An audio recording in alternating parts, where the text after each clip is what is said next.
Good evening. This is the July 26th, 2010 meeting of the Austin Constitution meetup, and I'm Jon Roland. This evening we have several topics to discuss. First, the recent flap over reports that some Mexican Zetas, these are former Mexican special forces trained by our government to fight the drug cartels, and who switched sides, first going to work for the Gulf cartel and then going into business for themselves, had seized 2 ranches in the United States near Laredo. Well, needless to say, this report went viral and it got a lot of people excited. So we decided to look into it. Several people went down there, and we're planning to send a team down there eventually to scope out the situation in more detail. The situation does now appear to be quiet, and no one has noticed any evidence that anything like that might have occurred. However, a lot of people were talking to contacts in the Laredo Police Department, which tended to make them think that something was really going on. That there's no evidence of it now, and that the authorities are denying that it ever happened is interesting in itself. In any case, we do know that there is a threat. If it did not manifest itself on Friday in the way that it was reported, then it is at least a cause of concern for the future. Now, we can speculate on what might the facts be in this situation. One theory I have developed is that a team of Zetas on our side of the border went to collect some debts, perhaps from their dealers, or perhaps they're engaged in some kind of extortion. They don't only sell drugs, they also engage in extortion, and might have encountered some resistance, perhaps enough resistance that they retreated and took refuge perhaps in some nearby property owner's property, which might have been described in the report as ranches, but which of course might only be large lots. We don't know. It is likely that if this is the way it happened, then the Zetas would withdraw from the scene fairly quickly and leaving no trace behind of their own activities unless they kill somebody. But there's also a likelihood that no one else who knew anything about the incident would report it either. The property owners would likely want to remain silent. Anybody that the Zetas had been dealing with or opposing are all perhaps criminally culpable, so they wouldn't want to talk about it. Even if there were some deaths occurred, they would probably remove the bodies and any trace of any violence that might have occurred.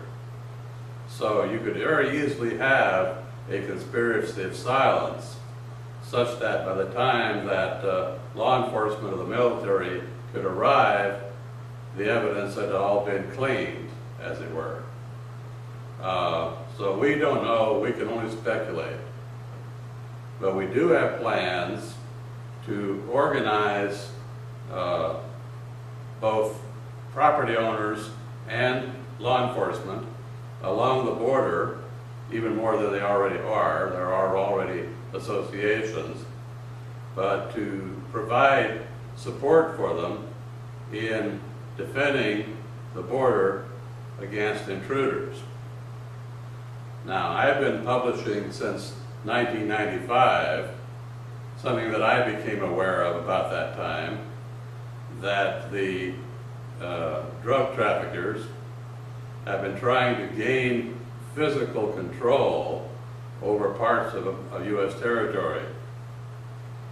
They do this in a variety of ways, through bribery, intimidation, extortion, or other means.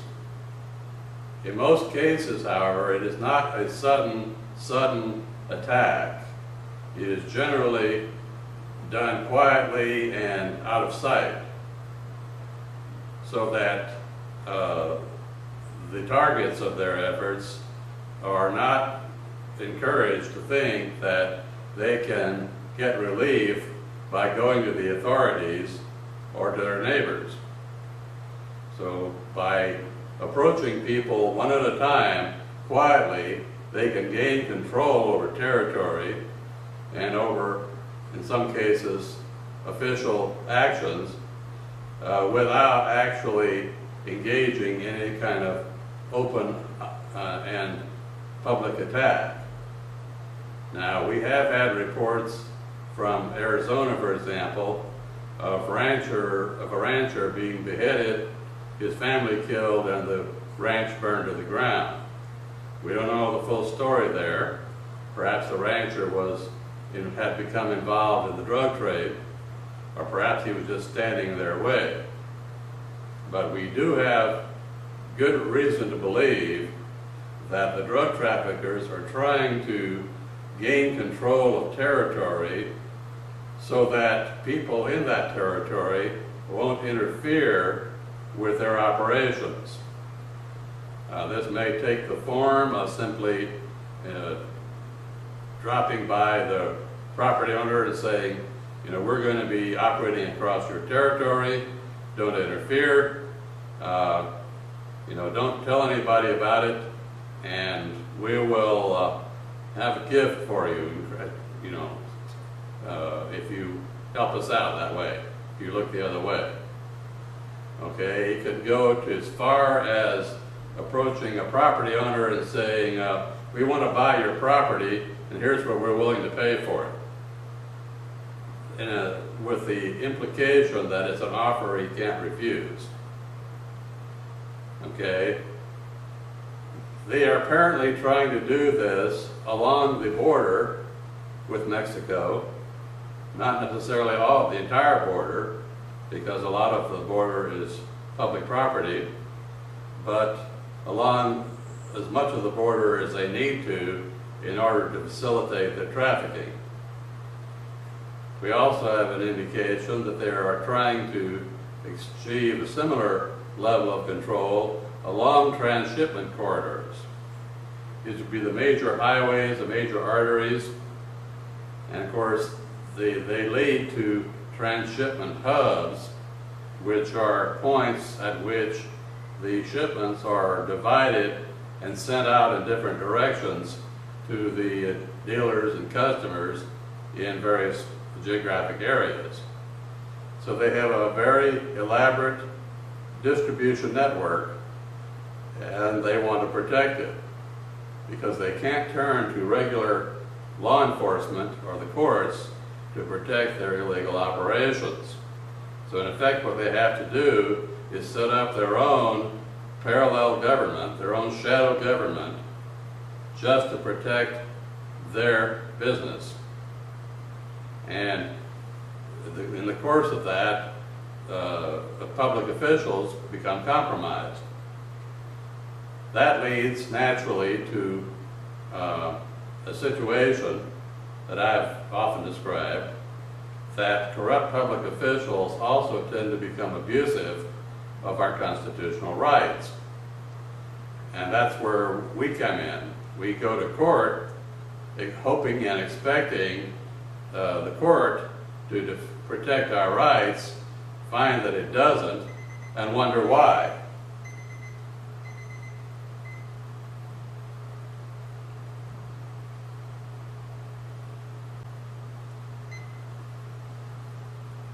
Now, why would an official not protect your rights if he's corrupt? Well, the answer may seem obvious, but it's not simply a matter that your opponent in court is paying off the judge or intimidating the judge or extorting the judge or is a crony of the judge. He may very well be a crony. Cronyism is the most common form of corruption these days. But it's also a matter that once people become compromised, they become contemptuous of the rights of others. So they may deny you your rights for no other reason than they have come to hate themselves and their situation and take the attitude, well, why should I accord rights to these citizens when I'm denying it to the public as a whole? So it's an insidious process, but it tends to be a very slow process. Typically, local government gets corrupted one official at a time, while the others look the other way, until so many of them are corrupted that the few honest ones that remain can't stand against the rest. And then there's a complete turnaround where they all go corrupt at once. This can be a fairly distinct event. And at that point, you can forget trying to reform the system by turning some officials against others. At that point, they're probably all going to have to be swept out of office. And yet, they have so many tools by which they can retaliate against opponents that you may have trouble getting anyone to run against them to get them out of office.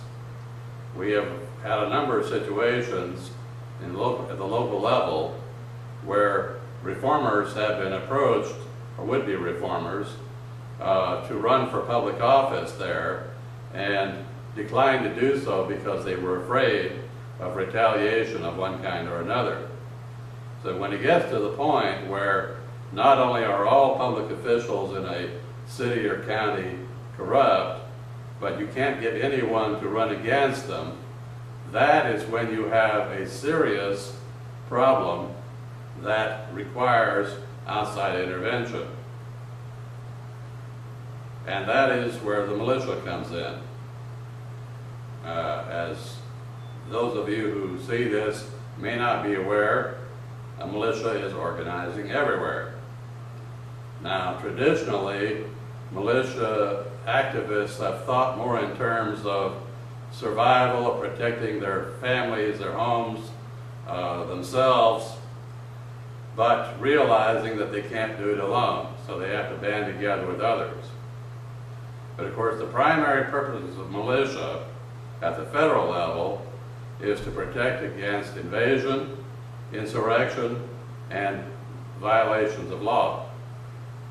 And at the local level, you add a fourth threat, which are from natural and man-made disasters. That's not included in the federal list because when the Constitution was written, the framers didn't imagine that there could be a national response to a disaster. Disasters were thought of as local: fires, floods, storms, and so forth. So it is only now, in recent times, that we have begun to think in terms of responding to natural or man-made disasters at the national level. And for that purpose, militia may be called out at the state or local level, but there is actually no authority for the federal government to do so. Now,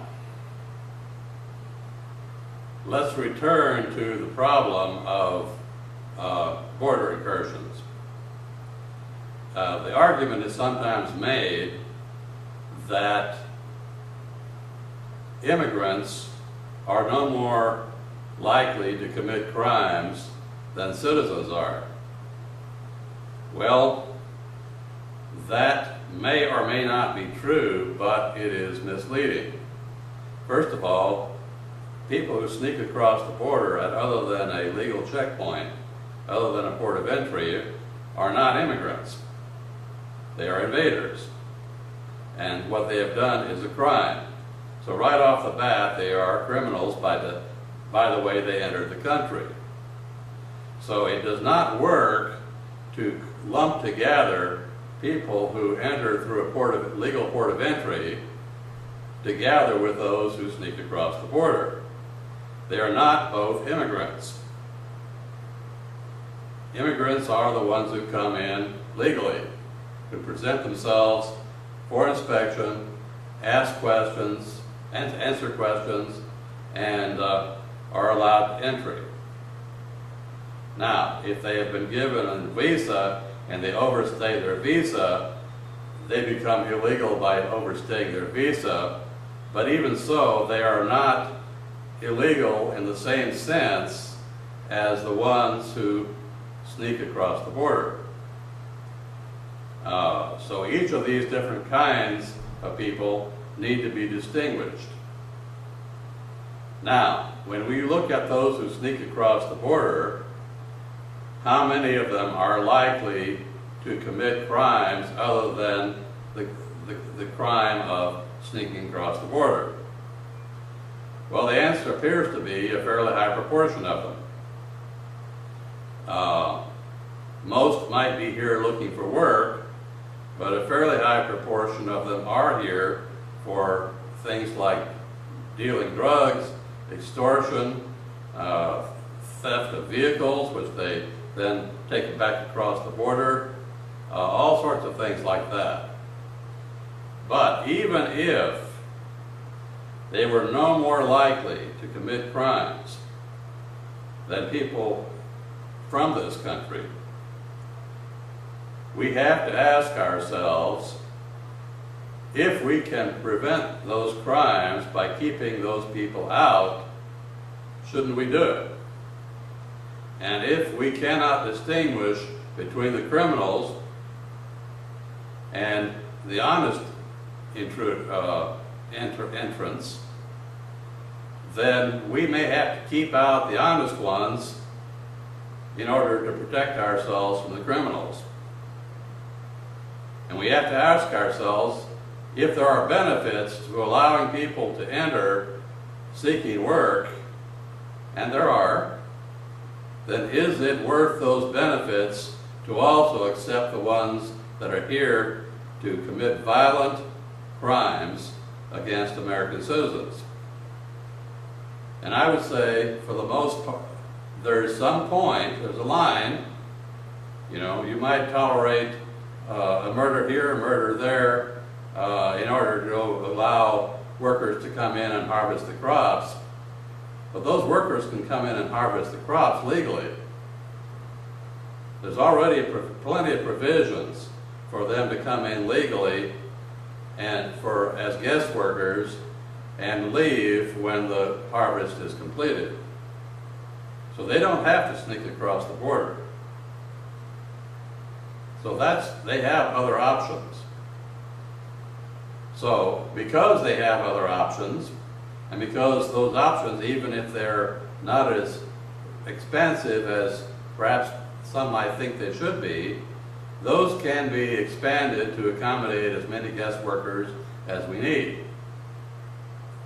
What we don't need is to let in criminals, violent criminals, in order to get those guest workers. So the issue of border security and immigration are two distinct issues that should not be conflated, and you should not allow people to confuse them. All we need is one intruder to carry in a suitcase nuke, and we have reports that at least 6 or 7 have already been brought into the United States, at least 1 or 2 of which may be 100 kiloton devices. And 100 kiloton devices could take out 9 million people in the city of New York.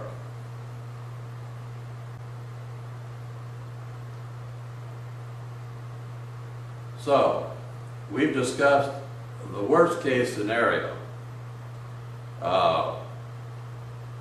9 million people dead to one illegal intruder.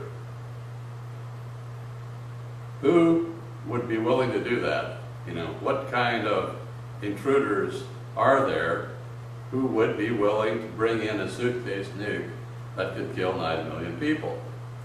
Or worse yet, 30 or 40 of them to be set off in random cities at random intervals until perhaps everybody in the country yielded and surrendered to Islam to become converts.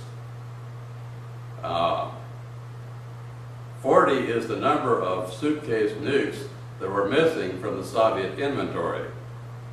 They lost them. They don't know where they went. They disappeared. They haven't been found.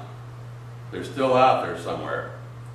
And there's good reason to believe that Al-Qaeda and other similar terrorist groups are trying to get a hold of them, and incidentally, people who are able to maintain them. Now, some have argued that the devices are not operational. They use that to try to explain why they haven't already been set off. I disagree. If the terrorists are thinking the way I think they would think, they would want to get as many devices as they can, 30 or 40, in place in the United States before they set off the first one. Then they would start setting them off, after they were well hidden and there was very little likelihood that any effort on our side could find them, or at least any effort by government. And that's where militia comes in. Because if nukes start going off on U.S. soil in American cities, killing millions of people, we are going to have to mobilize the entire population of the United States to search every square inch of our territory looking for the devices. That means they're going to need to know what to look for, how to search, to coordinate their efforts so they don't search the same places over and over again and leaving big gaps in their coverage area. And they're going to have to know what to do if they find something. And they're probably going to be finding a lot of things that are not suitcase nukes. If you turn them loose looking, they're probably going to be finding tens or hundreds of thousands of non-suitcase nukes for every one that they do uncover. They would overwhelm the ability of the Department of Energy that is responsible for that sort of thing to be able to cope with it. So we would need to have citizens who would not only know how to find them, but what to do with them when they do. And if you've viewed some of my other videos, you know that I've tried to provide a very cursory instruction in that topic. It really needs more instruction than I've been able to provide thus far, but it's enough to get you started. But you need to start thinking about it. And we need to get more people who are expert in this field to join us in training us, because someday we're liable to need it. If it's not Al-Qaeda this year or the next, then it's going to be somebody else 5, 10, 15 years down the road. Sooner or later, a large number of nuclear devices are going to be available to a lot of people at lower and lower cost, until it's possible for almost any criminal gang to have one. And if they do, how likely is it that they're going to want to use them? So this is not a casual situation. This is a very real threat to to our civilization and to the lives of all of us, and it requires a response from all of us. Everyone needs to get involved. It is way too late for you to cower in your living rooms or your desks just viewing things on the television or the internet. You need to get out, get involved, learn to do your part and do it. Because if you don't, your children, your grandchildren will curse you. So, what is going to be involved in all of this? Well, the Obama administration has proposed, was introduced by Congressman Rangel, who is now up for an ethics investigation, so he's probably going to be too busy to push it, but a proposal for every American between the age of 18 and 42 to perform at least 2 years of public service, either in the military or in some kind of civilian service organization. Now, the legislation is unclear as to exactly what the duties of these service people would be, what their mission would be, but we have to be concerned about what this administration would do with millions of people under its control in that way. Are these going to be militia defending the Constitution, or are they going to be minions defending the government against the people? It could go either way. The legislation is not clear what the mission would be for this effort. We need to make sure that the people, if they're all mobilized and organized, are on the side of the Constitution and not against it. So you need to get on constitution.org, get on our various blogs, educate yourself on these subjects, and engage with your neighbors to deal with them. Remember, when this country was founded, the average voter spent about 4 or 5 hours a week, spread over the year, on public affairs, on performing the services of government or supervising those in government. Now, most of that work was concentrated in winter and summer, because in the fall it was harvest season, and in the spring it was planting season. It was an agrarian society. They tended to be on an agrarian cycle, so everybody tended to be too busy with business during planting and harvest. So you'll notice many of the most important things that got done in building our country occurred during the winter or during the summer. The Constitution was drafted during the summer months, for example. So, to extrapolate that situation to today, however, would not allow government to be effectively supervised by people only spending 4 or 5 hours a week. There's too much to supervise. Government is too large, too intrusive, exercising too many powers, spending too much money, raising too much money in taxes. There are simply too many government employees for the civilians to effectively supervise them by devoting only 4 or 5 hours a week. But you can at least devote that much. And if it turns out you need to devote more, then you need to figure out a way you can do it. And one of the ways, of course, is to reduce the size of government to a manageable level. When this country was founded, government was mainly local at the county level, consisted of a sheriff, a county judge, and everything else was done by the people as militia or as juries on a voluntary, unpaid basis. Chances are the sheriff and the judge were not paid. and that they didn't do it on a full-time basis.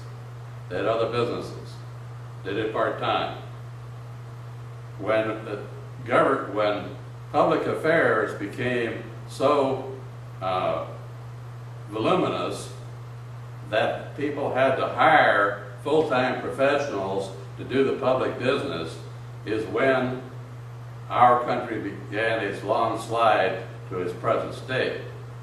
Because it's too easy, once you hire a public servant, to say, well, let him do it. I don't need to do it. I can attend to my own business. Now I have this guy on the job, it says his job, let him do it. Well, one of the great delusions that threatens us all is the delusion that everybody else knows his job and is doing it. You simply cannot assume that that is the case. Our present economic meltdown is the result of too many people trusting too many other people to know what they're doing and to do it. Shareholders trusted managers and middle managers. Managers trusted middle managers. Customers trusted them all. And what happened?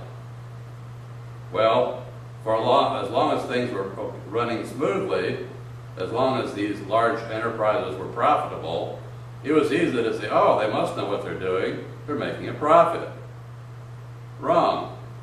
There are many ways to make a profit that don't depend on knowing what you're doing.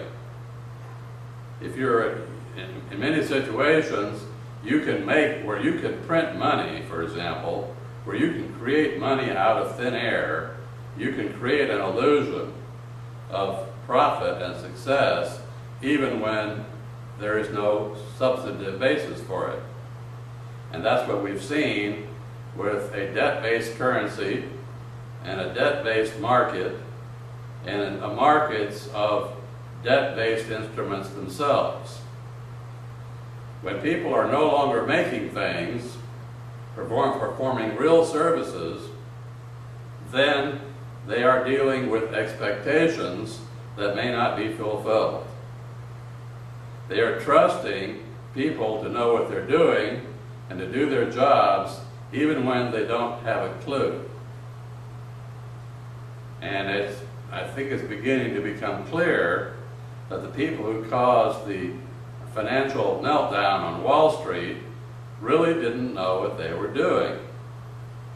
They might have been the best and brightest, but even if they were individually very clever and very smart, when you put them together in combinations, where every one of them is trusting everybody else to know what he's doing and to do it, and that trust is misplaced, they may collectively break down because collectively they don't know what they're doing. Human beings are only so capable. The best of us is not that bright. And you don't get organizations to be brighter than their brightest members. They may, by dividing the work, by specializing, seem to be more competent. Well, they're more powerful because they are dividing the work effectively. But that doesn't necessarily mean they're wiser. No organization is wiser than its wisest members. And if its wisest members are not the ones that are in charge, then the organization as a whole is only as wise as the ones that are in charge. Not its wisest members or the wisest people that could be its members. So think about that whenever you look at a large organization. The marketplace only functions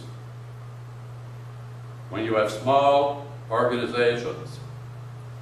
When you have large organizations, the internal politics of the organization comes to dominate its behavior. It is not a marketplace internally. It may seem to be a marketplace with respect to other organizations, but if it's mainly making decisions because of according to its internal politics and not according to the pressures of the marketplace, then it's not really functioning as an efficient market. So we need to be thinking about all that in the way that we write our laws or don't write them, in the way we make our investments, in the way we conduct our affairs. Because sooner or later, expectations will be defeated. You can only put off failed expectations so long before the whole thing comes crashing down.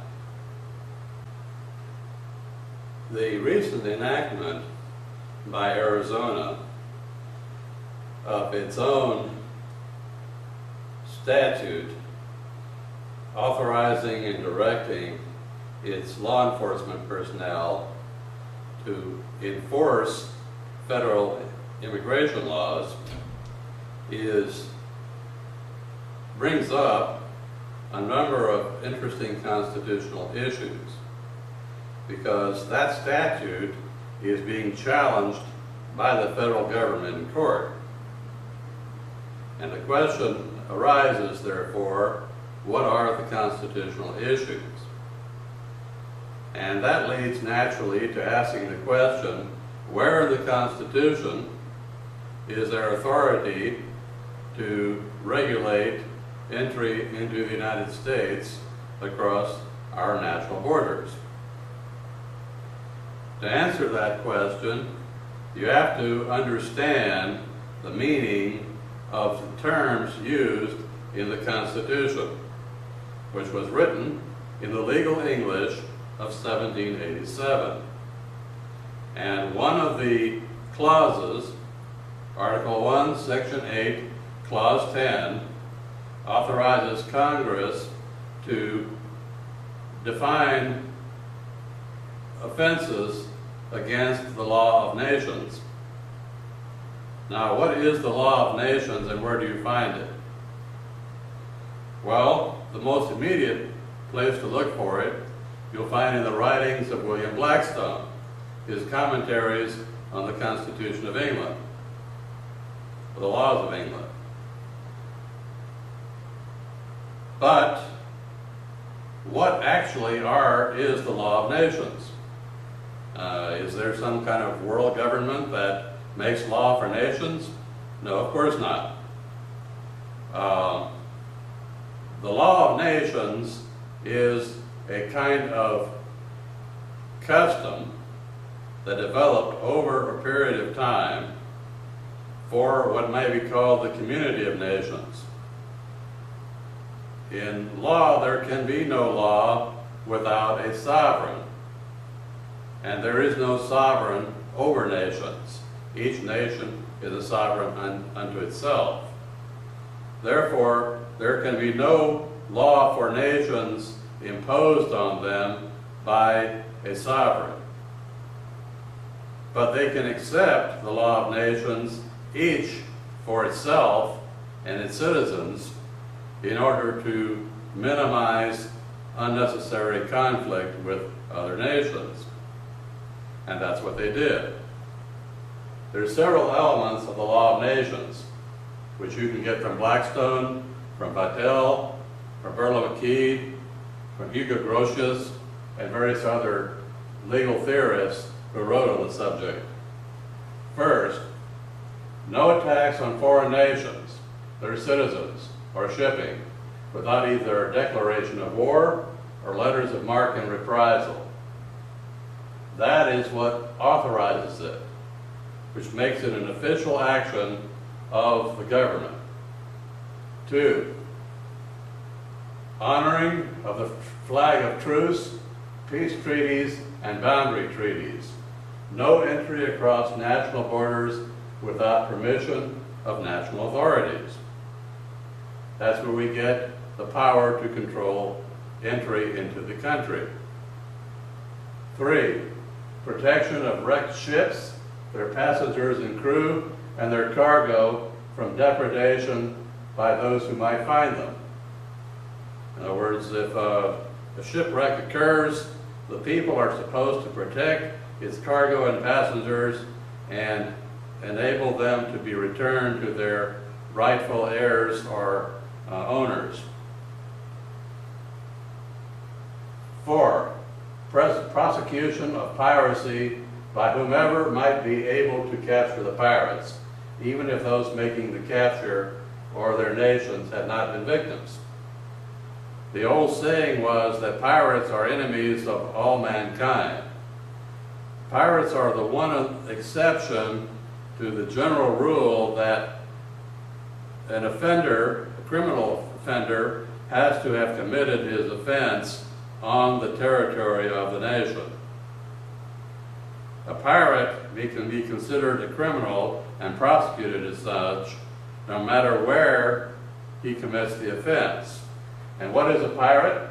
Well, a pirate is essentially a private party who commits a warlike act, either against foreign assets or against those of his own country that he's operating out of. But if he's a foreigner doing so, if he is a domestic, if he's a citizen of this country and he commits a warlike act, that's not piracy, that's treason. Now, number 5, care and decent treatment of prisoners of war. The Geneva Conventions are essentially the ultimate expression of that. But the principle goes back a lot further. If guys are in uniform, they're supposed to not be killed when they're captured. They're supposed to be kept alive, treated well, fed, housed, clothed, and so forth. They can be made to work, but not too hard. Number 6, protection of foreign embassies, ambassadors, and diplomats, and foreign ships and their passengers, crew, and cargo while in domestic waters are in port. That means that you respect these foreigners who have an expectation of protection, that you are supposed to protect them. Now, number 7, honoring of extradition treaties for criminals who committed crimes in a nation with whom one has such a treaty, who escaped to one's territory or are found on the high seas. See, that is the basis for arresting somebody and extraditing him to another country. He may not have committed a crime in this country, and you couldn't be arrested for that. And maybe it's a crime that the federal government doesn't even have the power to prosecute. It might be a state crime or a local crime, or it may not. But if he committed it in a foreign country and we have an extradition treaty with them, that enables the authority to arrest that guy and ship him to that other country. And number 8, this one came in a little bit too late for the adoption of the Constitution. It became established in about 1808 by Britain and had already been established by many other countries in Europe and would be for the rest of the countries in Europe. But it was a prohibition of enslavement of foreign nationals and international trading in slaves. After 1808, the British Navy could capture and hang anyone it found engaged in the slave trade. Because enslaving people was considered act of war, and those engaged in it were considered pirates. So that's when the slave trade pretty much came to an end in the North Atlantic, well, South Atlantic for that matter. Now, the countries of Western Europe, which included their colonies, did not encompass the entire planet. Not every nation on earth was at that point prepared to accept their conventions as law of nations for themselves. But over a period of time, that has in fact tended to occur. Although we can see in some countries that the acceptance is not yet complete. I mean, many countries where the heads of those countries will say, well, wait a minute, we're not responsible for the actions of everybody who operates off our territory. We don't really control our territory. Those guys are on their own. Well, the fact is that under the rule of law of nations, every nation is responsible for all of the actions of its citizens, and it had better have them under control. Now, we can see that situation in a place like, say, the Middle East, or the region like the Middle East. A lot of those countries are fairly new historically. Their national boundaries were drawn by agreement among Britain, France, and a few other countries, arbitrarily, lumping together different tribes who didn't necessarily like one another, much less have any affinity for one another, and try to make nations out of them. Well, slowly over a period of time, some of them have begun to develop some national identity. But for many of them, the tribe is more important than the nation. And they don't feel responsible for the behaviors of everybody that might operate off their territory. Now, some of them will say, look, you're expecting us to control the actions of everyone who operates off our territory, but you're not able to do it yourselves. That's true. But a nation is responsible whether it can effectively control its own people or not. That is a basis for retaliation against the whole nation when you can't identify which of its people did the offense. So, for example, the notion of the letters of marque and reprisal is that if you could identify an act of piracy, say, committed by a foreign national who is not normally functioning as a pirate, who's acting as a private citizen, from the territory of a foreign nation, and that foreign nation is not controlling him, you can't find him to retaliate against him individually, then you can go after the country. If he sinks one of your ships, you can sink a ship of that foreign country in retaliation. And you can keep doing that until that country brings its own people under its control. So, whatever offenses are committed from one nation's territory onto another nation, that victim nation can retaliate against anyone in that source nation. And leaving it up to the source nation, the source of the offense, to take control of its own people, to punish them, to do whatever is necessary to bring them under control until the retaliation stops. Now, letters of marque and reprisal are supposed to be proportional. If they sink one of our ships, we sink one of theirs. If they kill 3 of our people, we kill 3 of theirs, and so forth. They seize our cargo, we seize their cargo, and let them work it out among themselves. The major agreement that gave rise to most of this was our series of treaties called the Peace of Westphalia, adopted in 1648 in the city of Westphalia. Now, it's called the the Peace of Westphalia, it ended the 100 Years' War, but it was not a conference where representatives of all the countries sat down and all just negotiated it and signed it at the same time. A few countries drafted it and signed it, and then others joined in later.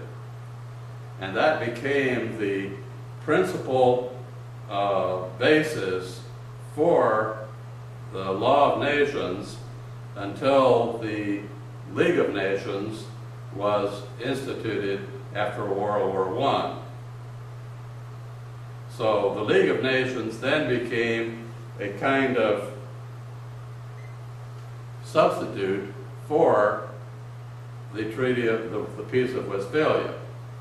Not a true substitute, really a build upon it. The Peace of Westphalia is still the basis for international law. And then, of course, there was the United Nations after World War II and various international conventions since then. But they all have as their foundation the Peace of Westphalia. So, number two, of course, gets into the control of entry across one's national borders.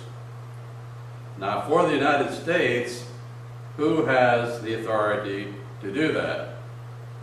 The Constitution authorizes Congress to establish uniform rules of naturalization. But the background for that is that at the time the country was founded, admission and naturalization was administered by the states. Each state decided who could become a citizen and who could be naturalized. And what the Constitution did was delegate to Congress the authority to establish uniform rules for doing so. But it didn't say anything about taking over the administration of that process. Later on, it came to do that. It built on those uniform rules until it was actually hiring the personnel, establishing the regulations, and generally doing the work of admission and naturalization. But constitutionally, there's nothing to prevent a state like Arizona from doing that itself, as long as it conforms to congressional rules for doing so. Therefore, the state of Arizona and other states have the full authority to impose their own laws under the Law of Nations Clause to control entry and to punish illegal entry.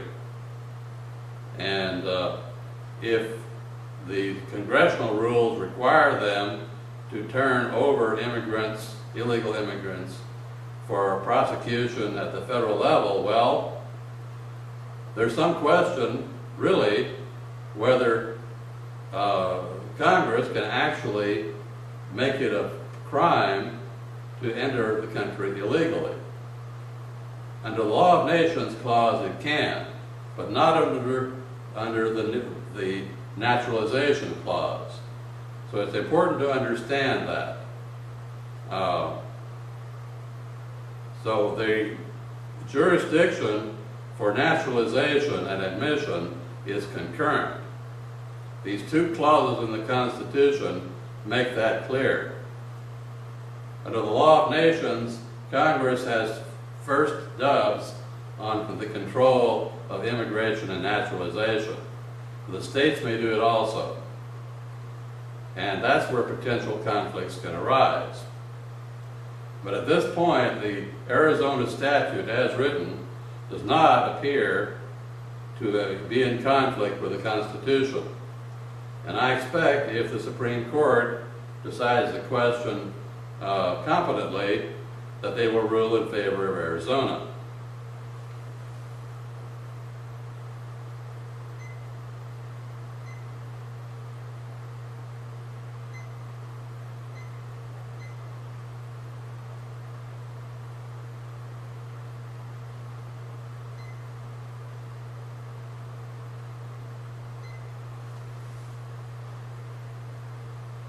Now, the question arises, should other states enact similar legislation? I think the answer is that it makes sense for every state to have a statute like that of Arizona, because the simple fact is that it is not enough for federal agents to be the only ones who are enforcing our admission and naturalization statutes. There's simply not enough of them. What is really needed is for the states to authorize every citizen to help enforce these statutes. And they may do that under state law. So at that point, every individual will have the right power and duty to enforce our immigration laws and our admission laws, our naturalization laws, and we will all be engaged in the process of enforcement. Only when that situation has been established do we have any real chance of being able to control our borders and keep out intruders. I have spoken previously on some of the draft amendments at Constitution.org, but I've mainly focused on the clarifying amendments. Today I'm going to be getting into remedial amendments. These are amendments that represent rules that were probably intended or understood, but which were not clearly stated in the Constitution and which need to be. So they're intended to correct, let's say, errors and omissions in the Constitution. The first one is contumacy. Contumacy is refusing to obey a court order. There is currently no authority in the Constitution for a court to punish anyone for refusing to obey its orders. They've simply assumed that power, claiming it to be an inherent power of being judges. Well, unfortunately, the problem is that the Constitution also says that all crimes shall be tried by jury.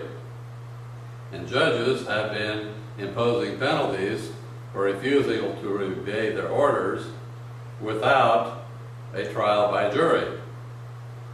And they've also been making up the rules for what constitutes a violation from one order to the next. So, we need to have a power. Now, we might not want to adopt this amendment, but if we wanted to square current practice to the Constitution, we would have to adopt something like, Congress shall have power to prescribe the penalty for contumacy, but no judge shall have power to punish by fine, imprisonment, or other penalty other than by incarceration for a period not to exceed 10 days for court session without conviction by a jury in a trial for which another judge shall preside.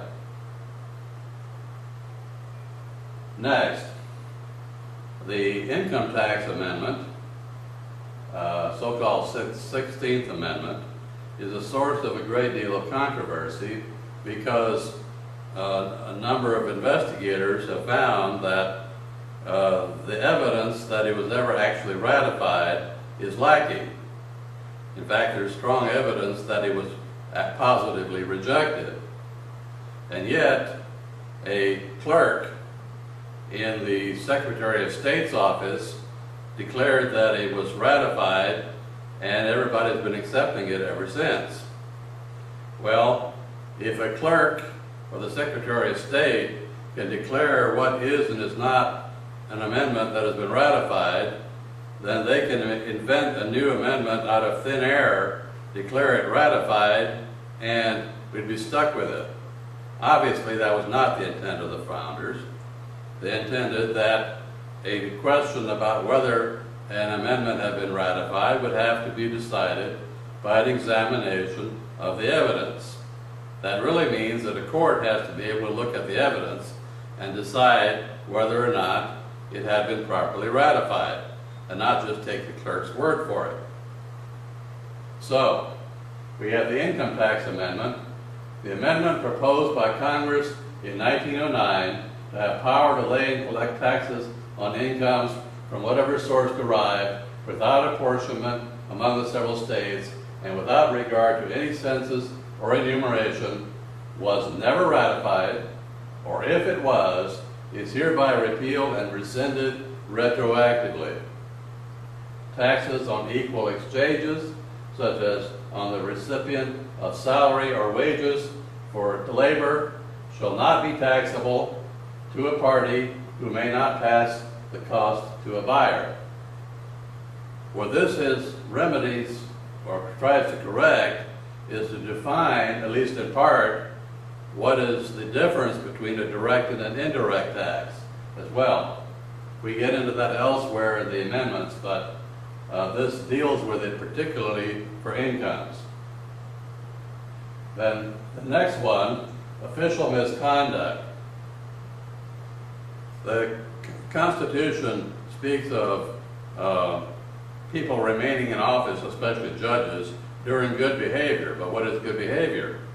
There's no, it leaves the definition of good or bad behavior open. It's too vague, and there's a principle avoid for vagueness written, and in fact the Constitution, by being thus vague, is conferring either too much or too little power to Congress to decide what good behavior is. So we try to define it here. Congress shall have power to punish for official misconduct, including the violation of the rights, privileges, or immunities of any person, violation of any oath or affirmation, dereliction of duty, failure to supervise, or conduct unbecoming. Now this is the way, the last part of that is the way that offenses are defined for the military. The high crimes and misdemeanors survive in the Uniform Code of Military Justice for military personnel, but they have never actually been brought over to civilian personnel, at least not in the Constitution. And finally, judicial officers shall consist of all persons sworn to duty in a court of the United States or subdivisions thereof, including but not limited to court precedents, and this is not precedents, this is presidents, the guy who presides over the court, the judge, judges, magistrates, clerks, bailiffs, attorneys, witnesses, trial jurors, or recorders. Precedents, magistrates, and clerks shall not be appointed permanently to a particular court, but periodically reassigned to courts and cases by sortition, with presidents or judges reassigned at random to courts each 180 days, and at random to cases, and trial jurors selected at random to each case. Nowhere in the Constitution does it say that trial jurors have to be selected at random. This puts it in the Constitution, so there can be no doubt about it. You can't just appoint a jury of your buddies, or your cronies, or the cronies of the prosecutor. They have to be selected at random, and this establishes that rule. Next, we proceed to interventions in court.